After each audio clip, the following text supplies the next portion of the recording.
নির্যাতনে শুধু আমরা রাজনীতিক না, সারা দেশের মানুষ বেওয়ারিশ লাশ হয়েছিল,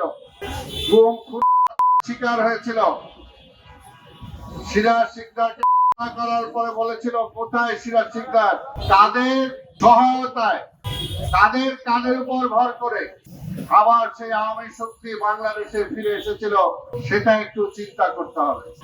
একই ভুল আবার তারা করছে কিনা, একইভাবে আন্দোলনের কথা বলে নির্বাচনকে প্রশ্নবোধক করে নির্বাচনকে দেরিতে নিয়ে যে আবার সেই শক্তিকে মজবুত করছে কিনা, তাদের ফিরে আসার পথ করে দিচ্ছে কিনা, আজকে কিন্তু গভীর ভাবে এই জিনিসটা চিন্তা করতে হবে।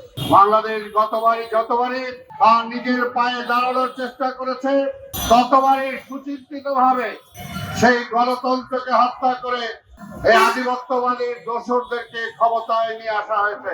তাই আজকে বলবো, সচেতন জনগণকে বলবো, লেখক ফোরামকে বলবো, সাংবাদিকদেরকে বলবো, ব্যবসায়ীদেরকে বলবো, রাজনীতিবিদদেরকে বলবো, তারা আওয়ামী লীগের সাথে দোসর হয়ে একসাথে আন্দোলন করেছিল, তাদের কারণে জাতীয়তাবাদী শক্তিকে সেই সময় ক্ষমতা থেকে নামানো হয়েছিল।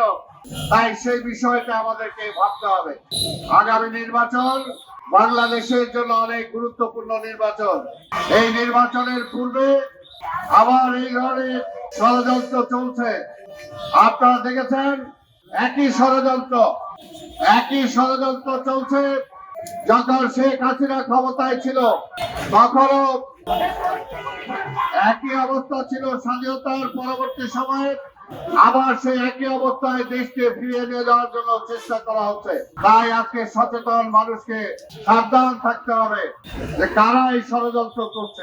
সর্বত বন্ধুগণ, আমরা নির্বাচন চাই। আরেক পক্ষ সেই যখন ফ্যাসিবাদ ক্ষমতায় ছিল